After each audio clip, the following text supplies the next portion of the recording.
Oh, yeah, it's another one. Another TV show. Another TV show that I gave a solid chance to, decided to take a big steaming shit all over me. Yes, I fell for it again. Ah! Ah!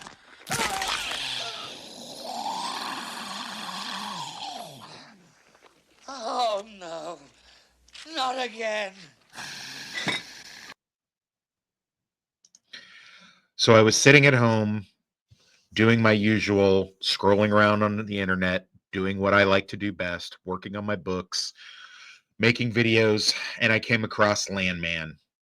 And it looked pretty dope. Looked like an interesting show. Another Taylor Sheridan project, and I think he's spread himself a little thin, but we'll get into that.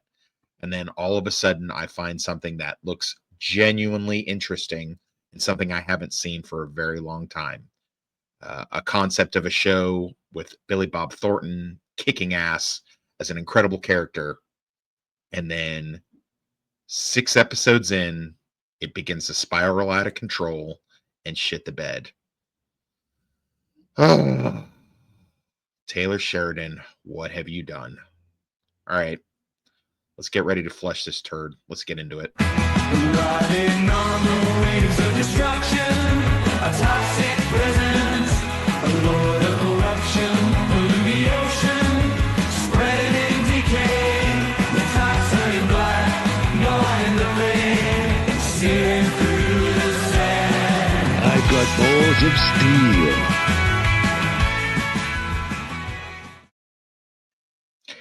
So I've been pretty happy with most of the products that Taylor Sheridan has come out with. Lioness, I had a big review of a couple months ago. I kind of discovered that show on accident through TikTok and decided, hey, this looks pretty interesting. Let me take a look. And in getting Paramount Plus in order to watch that show, I went ahead and took a look at some of the other Taylor Sheridan projects. And one of the ones that I wasn't particularly interested in was Landman, starring Billy Bob Thornton as Tommy Norris, who is basically a bagman and or fixer for a fictional oil company taking place out in the border lands of Texas and Mexico. John Hamm plays his boss as a high-powered executive. Demi Moore plays John Hamm's wife in a criminally underused role. And it basically tells the story of what we do in America on a day-to-day basis for the guys and girls, mostly guys, that are working in the oil business in order to make sure that we can drive in our cars and make pretty much almost any product that you can think of in a long tirade that Billy Bob Thornton's character does to one of the high-powered lawyers early on in the season. It shows the ins and outs of this business, the toll that it takes on the workers and the toll that it takes on the guys that are on the higher and upper echelons of it, all the way down to the roughnecks that work in the quote unquote patch, which is the areas in which they have the oil wells on the ground. Now, the good stuff. Billy Bob Thornton puts in a tour de force performance, probably the best of his career, aside from something like Sling Blade or Friday Night Lights. He's firing on all cylinders throughout this entire project, and he is a pleasure to watch at all times. I have no issue with that. The problem that we start to get into is when the show delves into family stuff and pulls away from the main scenario of the show, which is the actual oil business and the mechanics that it takes to run it. There is a pretty good side story with Billy Bob's character, Tommy's son, Cooper Norris, who comes in as a, low level, well bunny, and winds up after a tragedy kind of getting himself embroiled in a lot of madness that happens in or around the roughnecks that work some of these places. So that's a good side story. The other stuff involving Ali Larter, who plays Tommy's estranged wife, and their daughter is the most cringeworthy stuff that Taylor Sheridan has ever written. Let's just call it what it is right now. Taylor Sheridan cannot write female characters. Unless they are the main protagonist in any given show. If they're a side character of any kind, it's so cringeworthy. And let me tell you what I mean by that. The storyline involving Tommy's daughter as he is navigating situations with the cartel who wants to run drugs through the oil company's area of operations, the different accidents that happen, which would make even the most seasoned veteran of a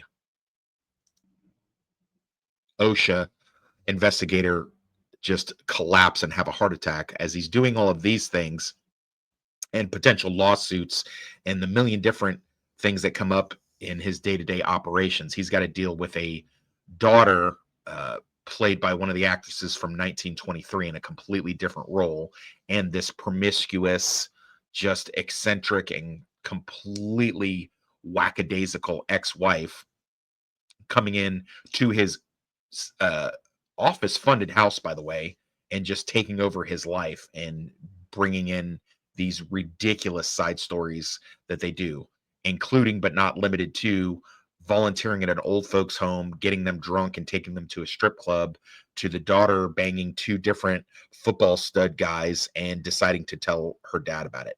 By the way, the daughter, even though she's a 20 something actress, is supposed to be 17 in the story. That's right, 17, and saying lines to the daddy like, I let him put it wherever he wants to, daddy, as long as he doesn't come in me. No, God! No, God, please, no! No! No! No! Yeah, that's right. We got a situation in which a 17-year-old girl is telling her father all of the places her boyfriend likes to stick it into. And they go into great detail to show you a lot of this stuff. It is pervy, it is cringe, and it's disgusting. Now, the first 4 or 5 episodes of it are really intriguing. If you can set aside the cringeworthy, stupid crap with the ex-wife and the daughter, a lot of this stuff is fascinating. I had no idea what a person has to go through to work in this business, and all of it's really interesting.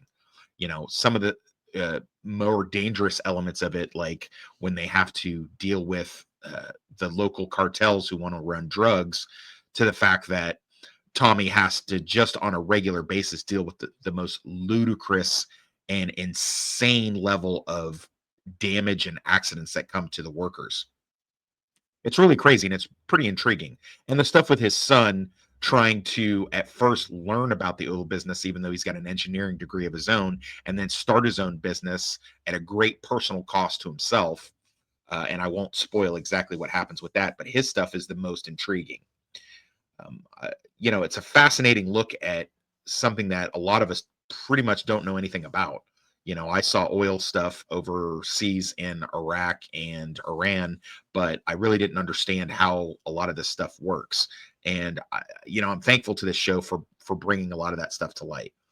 I like some of the more drastic directness of this. Taylor Sheridan does great scenes of tragedy and men putting in this huge effort for a greater good of something else. He does great with that. It's when he starts going into that other stuff that I mentioned before that he starts to have a serious problem with.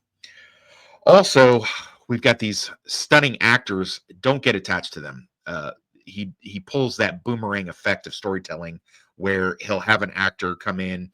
If you see a famous actor in it, don't get too attached to them because you're more than likely not going to see very much of them.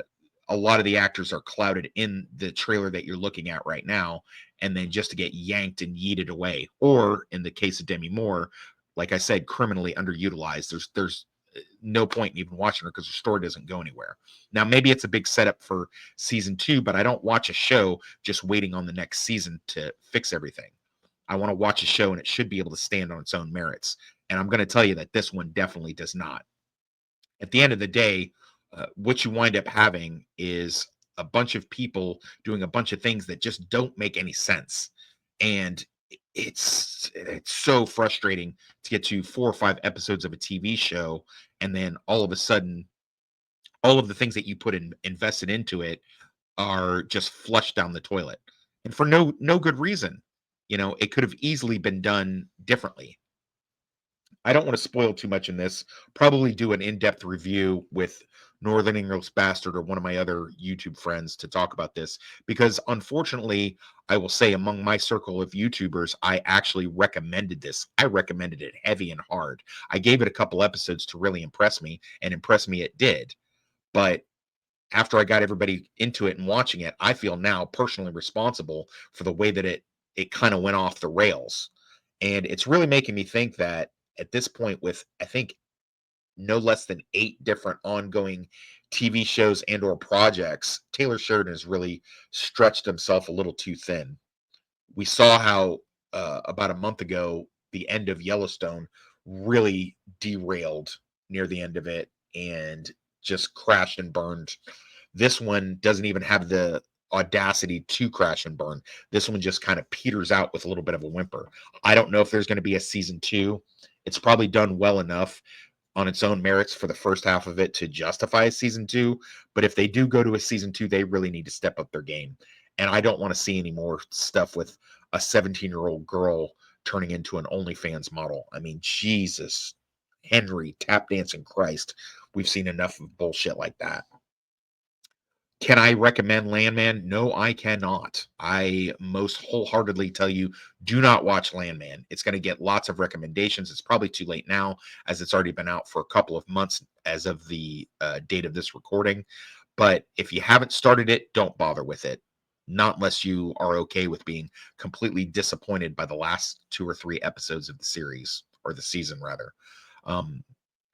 I don't know. They may wind up picking up and doing something better for the next season, but I don't subscribe to the idea that, I've got to invest a lot of time, energy, thought, and focus onto a TV show that shits the bed in the first season only to pick it up in the second.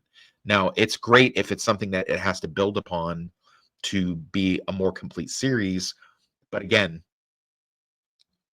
they started off great and then they completely, lose the plot near the last 2 or 3 episodes of the show. And I don't know why. It doesn't seem to make any kind of logistical sense when you look at it. We need a lot less Ellie Larder's character. I know she's supposed to be the replacement Beth in the Taylor Sheridan universe, but there's 2 whole episodes dedicated to a subplot of her making these outlandish dinners that she learned while she was a rich trad wife, and no one is interested in getting involved in it. These are roughneck guys working in an oil rig, and she wants them to have some kind of weird empada meal where everybody has to dig into it. And that's just one of 2 different times that they do that. Plus her just grooming old folks at a strip club is just, there's just not enough acid reflex. Characters that you like, that seem fairly interesting and dynamic, wind up just being petty and trivial by the end of this. So I really can't recommend it. Major thumbs down for me on this one.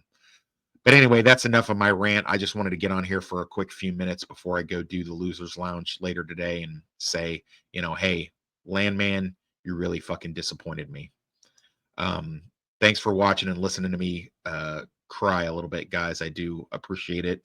And if you don't mind, if you haven't already, like, comment, and subscribe. Tell me what you thought of Landman. Did you think that it suffered under the weight of its trivial side characters, or did it do a good job? And if it did do a good job, tell me what I got wrong here.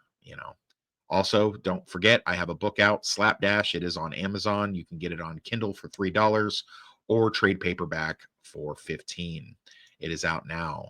If you're stateside and want to hit me up in the DMs, I can send you a preview of the next book along with a signed, personalized copy of Slapdash. It's the story of James McCulley, private investigator, ex-military, gets involved in a war between the Dirty White Boys biker club and the Kansas City mob, with the federal government close on his heels.